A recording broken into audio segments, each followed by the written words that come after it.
Assalamualaikum warahmatullahi wabarakatuh. Alhamdulillah, wassalatu wassalamu ala rasulillah, la haula wa la quwata illa billah. Sahabat cangkir tasawuf, alhamdulillah kita bisa berjumpa lagi dalam episode yang ke-131. Hari ini kita akan kembali melakukan kajian dan klarifikasi terhadap tema yang sedang viral, yang kemudian dipertanyakan dan membutuhkan klarifikasi. Ada 3 hal yang akan kita kaitkan dalam kajian kita kali ini secara ringkas. Yang pertama adalah sebuah statement yang kontroversial yang diungkapkan oleh seorang jenderal yang kemudian mendapatkan tanggapan secara bahkan emosional dikarenakan ada ungkapan bahwa Tuhan itu bukanlah orang Arab. Karena itu tidak perlu berdoa dengan menggunakan bahasa Arab.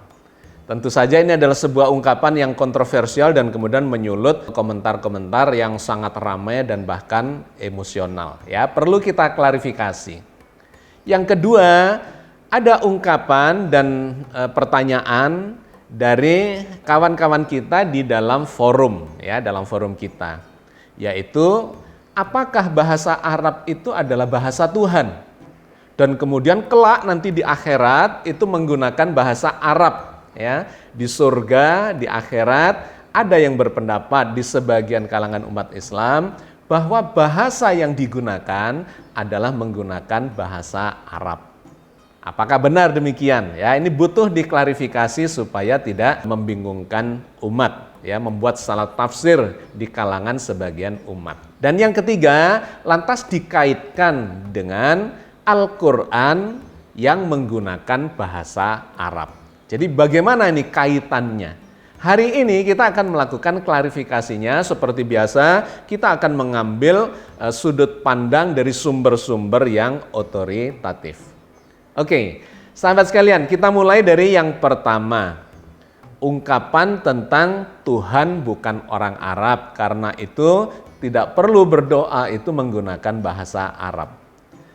Sahabat sekalian, secara substansi sesungguhnya tidak salah bahwa Tuhan itu bukan orang Arab. Tentu saja Tuhan jelas bukan orang, apalagi orang Arab. Secara substansial tidak salah, tetapi ungkapan ini menggunakan bahasa yang tidak baik atau buruk sehingga menyebabkan kegaduhan, menyebabkan komentar-komentar yang cenderung emosional karena mengarah kepada ungkapan yang berbau sara. Karena menyebut yang terkait dengan sara itu. Jadi sebuah ungkapan yang benar sekalipun ketika diungkapkan dengan cara yang tidak baik, maka pasti akan menghasilkan hal-hal yang tidak baik. Nah, hal itulah yang sesungguhnya harus kita hindari.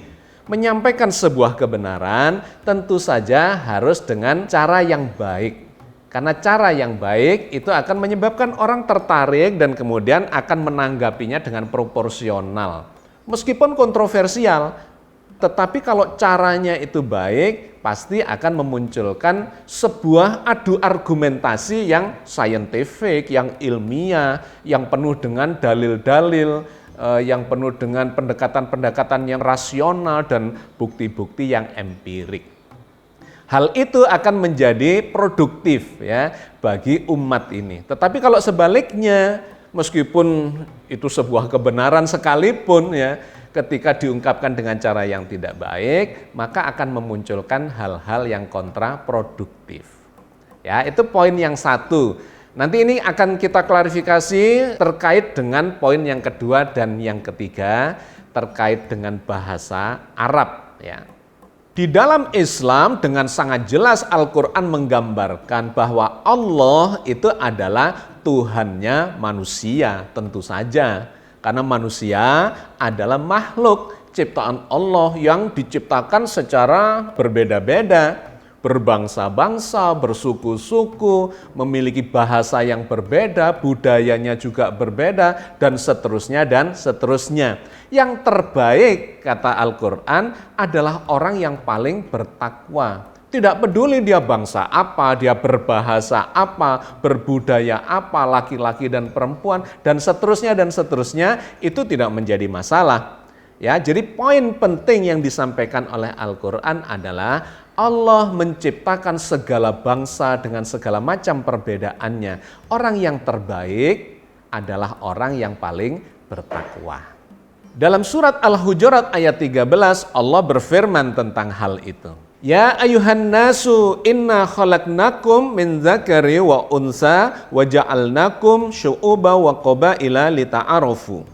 Inna akramakum indallahi atqakum. Innallaha alimun khabir. Wahai manusia, sesungguhnya kami menciptakan kamu semua dari seorang laki-laki dan seorang perempuan dan menjadikan kamu berbangsa-bangsa dan bersuku-suku supaya kamu saling kenal mengenal. Sesungguhnya orang yang paling mulia di antara kamu di sisi Allah ialah orang yang paling bertakwa di antara kamu. Sesungguhnya Allah Maha mengetahui lagi Maha mengenali. Jadi dengan sangat jelas Al-Quran ini memberikan gambaran kepada kita bahwa Islam itu adalah agama yang universal. Berlaku untuk seluruh manusia yang bangsanya berbeda, suku bangsanya berbeda, bahasanya, budayanya, dan segala macam.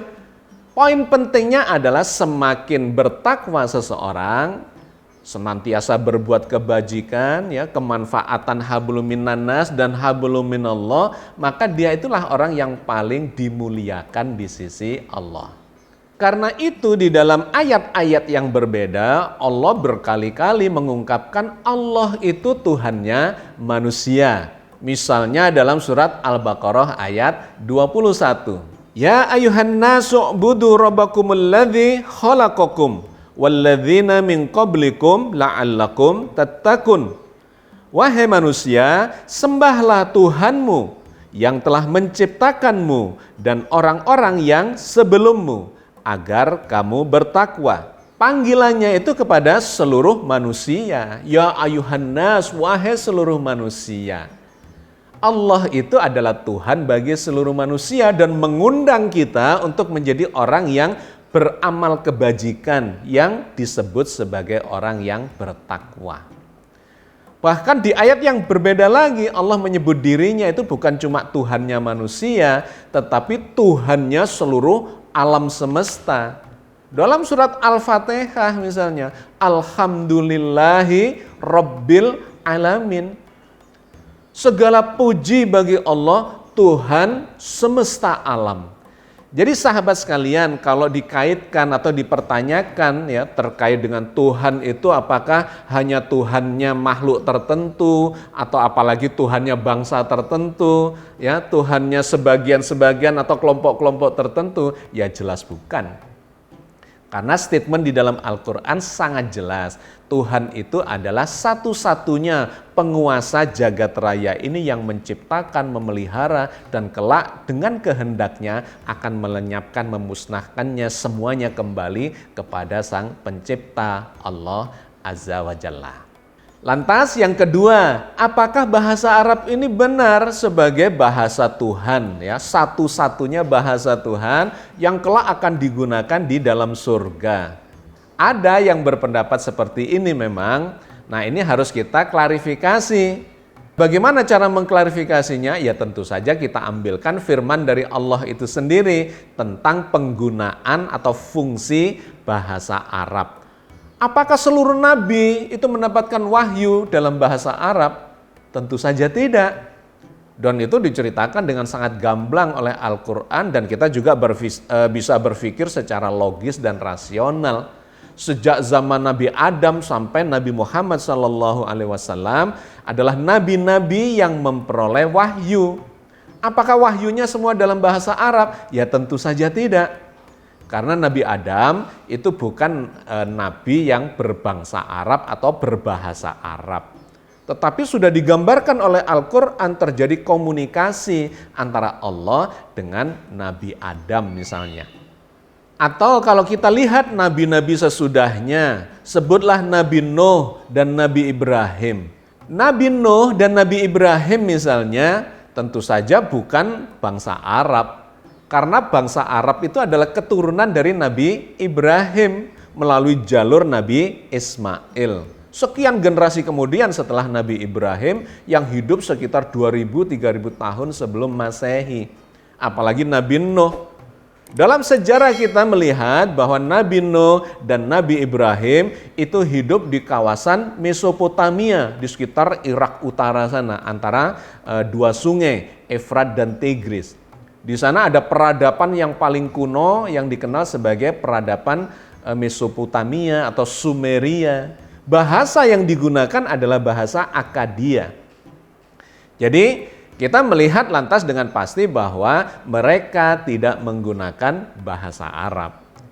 Terus kalau kita tarik ke bawah, Nabi Musa misalnya, ya tentu saja tidak menggunakan bahasa Arab.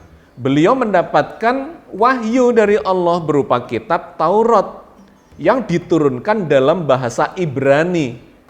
Termasuk juga Nabi Isa itu mendapatkan wahyu berupa kitab Injil dalam bahasa Ibrani. Kenapa? Karena bahasa Ibrani itu memang bahasanya Bani Israel, ya, Bani Israel yang kuno.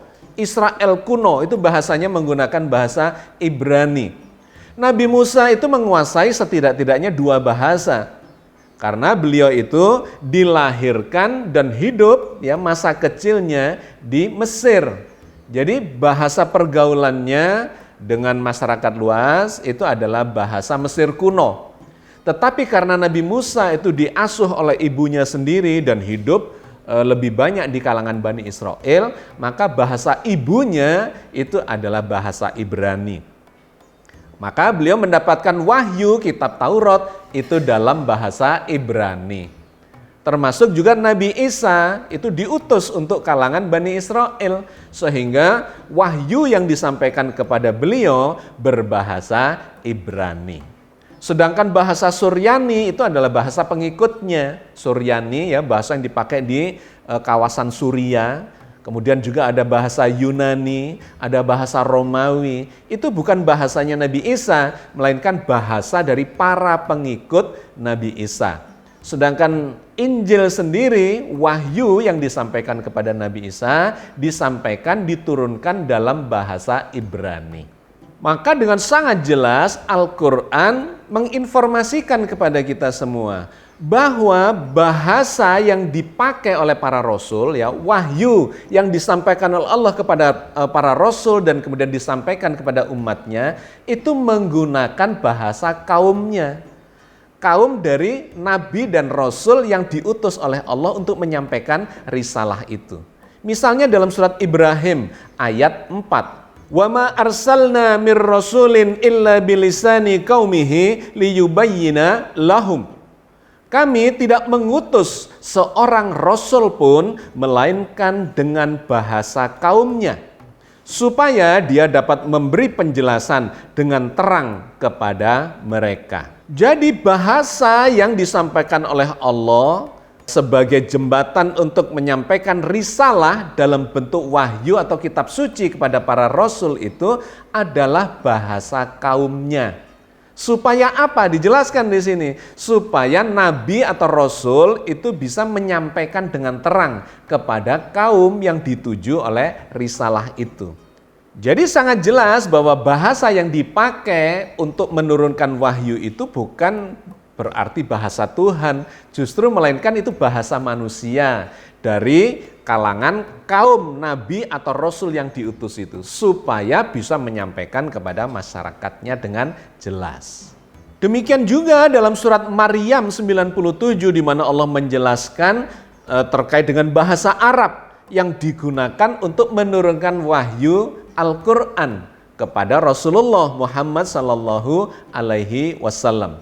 Allah berfirman, "Fa innama yassarnahu bilisanika litubashshira bihil muttaqina wa tunzira bihi qaumal ludda."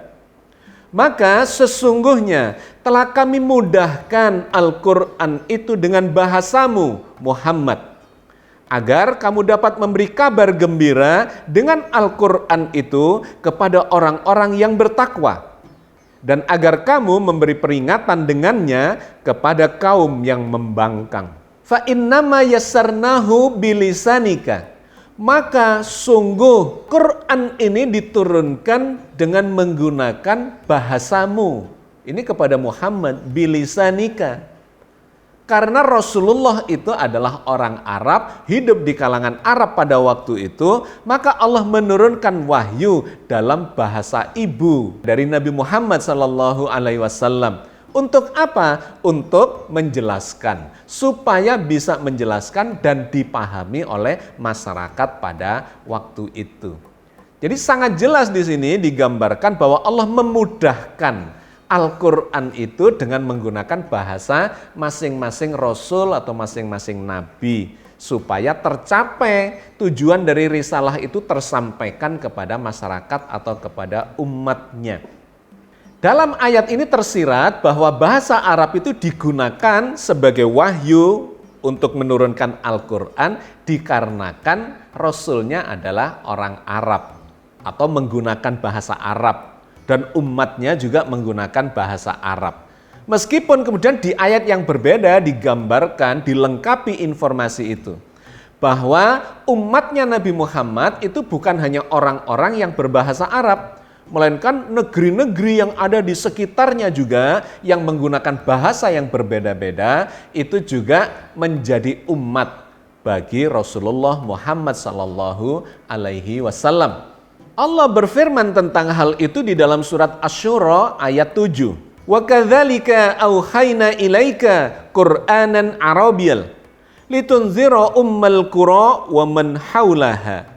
Demikianlah kami wahyukan kepadamu Al-Qur'an dalam bahasa Arab supaya kamu memberi peringatan kepada Ummul Qura, yaitu penduduk Mekah dan penduduk negeri-negeri di sekelilingnya. Jadi sangat jelas kenapa Al-Quran yang firman Allah, firman Tuhan yang menguasai segala bahasa itu diturunkan dalam bahasa Arab. Supaya Nabi bisa menyampaikan dalam bahasa Arab yang menjadi bahasa ibunya itu kepada masyarakatnya. Ummul Qura, yaitu masyarakat yang tinggal di Makkah. Dan orang-orang penduduk-penduduk di negeri-negeri yang berada di sekitar kota Makkah itu.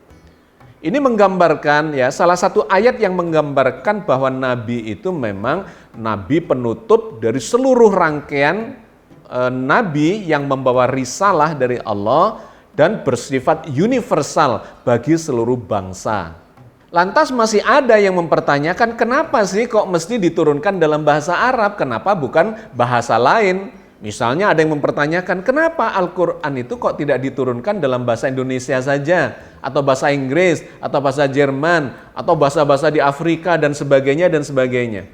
Al-Quran dengan sangat jelas menggambarkan itu. Ya karena nabinya adalah orang Arab. Masa bahasa yang dipakai untuk menurunkan wahyu itu adalah bahasa asing selain bahasa Arab? Tentu saja tidak make sense, tidak masuk akal.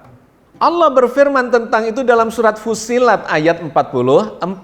Walau ja'alnahu Qur'anan a'jamiyal laqalu laula fussilat ayatuh a'jamiyu wa arabi. Dan jikalau kami jadikan Al-Quran itu suatu bacaan dalam bahasa selain Arab, tentulah mereka akan mengatakan, mengapa tidak dijelaskan ayat-ayatnya? Apakah patut Al-Quran dalam bahasa asing sedangkan Rasulnya adalah orang Arab? Ayat ini dengan sangat lugas dan rasional memberikan gambaran kepada kita, argumentasi kepada kita. Ya apa masuk akal, apa make sense? Kalau Rasulnya itu berbangsa Arab, kemudian Al-Quran ya wahyunya menggunakan bahasa ajam, bahasa asing selain bahasa Arab. Ya tentu saja nggak nyambung. Bahasa Arab digunakan sebagai bahasa wahyu khususnya terkait dengan Al-Quran ini dikarenakan memang nabinya, rasulnya adalah bangsa Arab. Kalau kemudian dipertanyakan lebih jauh, kenapa kok tidak menggunakan bahasa Indonesia, bahasa Inggris, bahasa Rusia, bahasa Jerman atau apapun ya, tetapi menggunakan bahasa Arab, ya sesungguhnya kita bisa dengan mudah mengatakan seandainya Quran itu diturunkan dalam bahasa Indonesia, ya tetap saja akan ada yang mempertanyakan, kenapa sih kok Quran diturunkan dalam bahasa Indonesia? Kalaupun diturunkan dalam bahasa Rusia, ya tetap saja ada yang mempertanyakan, kenapa sih kok diturunkan dalam bahasa Rusia? Atau bahasa-bahasa yang lain. Nah, kita ini selalu mempertanyakan hal-hal yang seperti itu yang sesungguhnya itu tidak make sense. Al-Quran memberikan argumentasinya dengan sangat gamblang. Rasulnya orang Arab, maka diturunkanlah wahyu itu dalam bahasa Arab supaya bisa menyampaikan dengan jelas, dengan terang kepada umatnya. Di mana umat Nabi Muhammad itu bukan hanya bangsa Arab, tetapi seluruh muka bumi ini itu adalah umat Nabi Muhammad Sallallahu Alaihi Wasallam. Nah, kita yang tidak berbahasa ibu bahasa Arab, ya silahkan mempelajari bahasa Arab itu supaya kita juga bisa memahami dengan terang isi dari Al-Quran itu. Atau menggunakan teknologi yang sekarang ini sudah luar biasa. Translate bahasa itu sekarang sudah sedemikian hebatnya ya, dilakukan dengan menggunakan mesin-mesin penerjemah. Semakin sempurna, bahkan orang bicara itu langsung bisa ditranslate ya dalam pendengaran orang yang mendengarkan, yang sedang berinteraksi itu, sehingga kita melihat dalam berbagai konferensi tingkat dunia, tidak perlu seorang kepala negara itu bicara harus bahasa Inggris atau bahasa Prancis atau bahasa apapun, boleh menggunakan bahasanya sendiri dan kemudian bisa didengarkan setelah ditranslate ke dalam bahasa pendengarnya itu atau audiens yang ikut di dalam konferensi itu. Tidak ada kesulitan lagi bagi kita untuk memahami setiap bahasa yang ada di muka bumi ini karena teknologi telah membantu kita, memudahkan kita untuk memahami berbagai macam bahasa itu dengan menggunakan bahasa ibu kita masing-masing. Jadi bahasa Arab bukanlah bahasa Tuhan. Bukan satu-satunya bahasa wahyu. Karena wahyu itu disampaikan Allah kepada makhluknya dengan berbagai macam bahasa. Kepada manusia dengan bahasa yang berbeda-beda. Bahkan wahyu kepada binatang, wahyu kepada malaikat, wahyu kepada langit, kepada alam semesta. Diceritakan oleh Al-Quran bahwa Allah berkomunikasi, berinteraksi, dan mewahyukan kepada makhluknya itu dengan bahasa mereka masing-masing. Dalam surat An-Nahl ayat 68 misalnya Allah menggambarkan memberikan wahyu kepada lebah. Dengan bahasa apa? Ya tentu saja dengan bahasa lebah. Wa auha rabbuka ilan nahli anittahidhi minal jibali buyuta wa minasyajari wa mimma ya'rishun.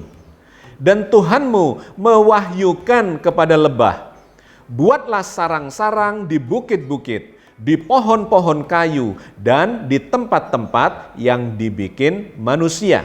Atau dalam surat Fussilat ayat 12 di mana Allah memberikan wahyu kepada langit misalnya. Faqadahunna sab'as samawati fi yaumaini wa auha fi kulli sama'in amroha wa zayyana as-sama'ad dunya bimasabiha wa hifdha. Dzalika taqdirul azizil alim. Maka dia menjadikannya 7 langit dalam 2 masa. Dia mewahyukan kepada tiap-tiap langit urusannya. Dan kami hiasi langit yang dekat dengan bintang-bintang yang cemerlang. Dan kami memeliharanya dengan sebaik-baiknya. Demikianlah ketentuan yang maha perkasa lagi maha mengetahui. Jadi sahabat sekalian, apa kesimpulannya? Yang pertama, bahwa bahasa Arab itu bukanlah bahasa Tuhan, melainkan adalah bahasa manusia, bahasa para nabi, bahasa para rasul, bahasa umat dari rasul yang menerima risalah itu. Digunakan bahasa itu supaya umat ini memahami dengan terang, dengan jelas isi dari wahyu itu. Yang kedua, Allah itu mewahyukan bukan hanya kepada manusia, kepada para nabi, kepada para rasul, melainkan juga kepada malaikat, kepada lebah, kepada berbagai macam binatang, bahkan kepada langit dan bumi dan seluruh jagat raya, kepada makhluk-makhluknya.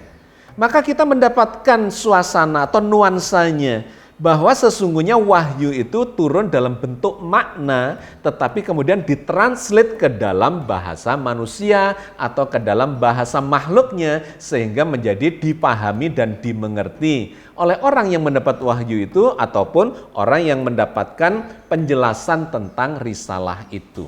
Yang ketiga, maka menjadi tidak make sense kemudian ketika ada yang berpendapat bahwa berdialog, berinteraksi dengan Tuhan, dengan Allah itu harus menggunakan bahasa tertentu, misalnya menggunakan bahasa Arab. Tentu saja tidak, karena itu sesungguhnya adalah bahasa manusia. Berdoa, berdialog, ya, berkontemplasi, berinteraksi dengan Allah itu dengan bahasa apapun.